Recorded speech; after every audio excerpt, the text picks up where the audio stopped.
Masters too. It's amazing. I mean, I was shaking like a fish going into the first game, but we managed to take that win with the power of Durka, and then and a few other individual plays as well. All my team is sick. You know what I'm saying? But yeah, it just feels amazing. We're on that lower bracket grind, baby, and we taking down one NA team. Now Sentinels, we coming for you next, bro. Okay, all right. Still looking forward to that possible rematch. You mentioned Durka, though. While everybody did perform well, 34 kills on that first map is just disgusting, to say the least. But I am curious as well what the preparation for Icebox looked like, because version 1, they swapped Phoenix out for Killjoy in this situation. And so, number one, did you guys expect that comp swap? And once it came through, how does that change your approach? Because two different style agents there. Yeah, I mean, of course, we didn't expect the Killjoy to be coming out. And frankly, I think I preferred that the Killjoy did come out because it's a more familiar comp for us. Okay. Like, EU plays this sort of comp and stuff, and they still didn't have the Sage. So we were like, boys, we got this. Just delay plan and, you know, just shoot them through smokes. That's how it is.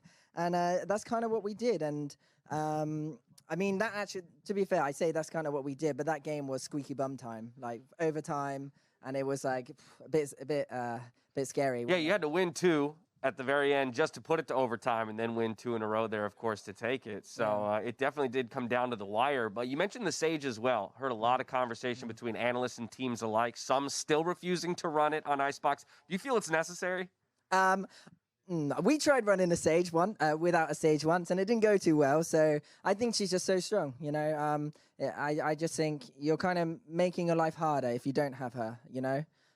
She does simplify stuff when you need to simplify it. Like if you feel like you're playing a LAN game and the team's all scared and stuff, just pop a Sage wall up and you're chilling, you know? Like I think the slows are really good as well. Okay, I'm going home and I'm putting some work in on Sage. We moved to Ascent. Again, version 1 with a bit of a comp swap. Now, they have played this earlier in the tournament against Crazy Raccoon, but they had no Viper this time, which we had seen them run successfully. Right, exactly. That's kind of what I was thinking. And again, they bring out the Phoenix. So, do you think that they were predicting something from you? They feel like it was certainly oriented against you? Because it was peculiar to have seen them found success with Viper and then ditch it.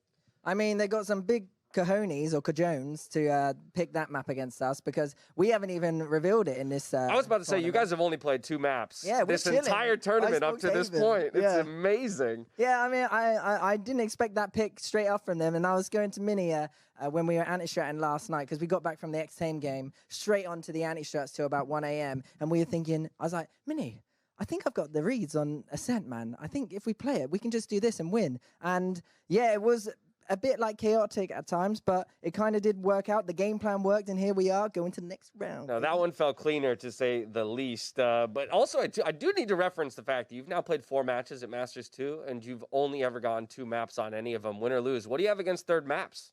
Well, you know, sometimes I used to say to the boys when we're playing the qualifiers online, yo, boys, let's get this 2-0 because I need to go home and have dinner.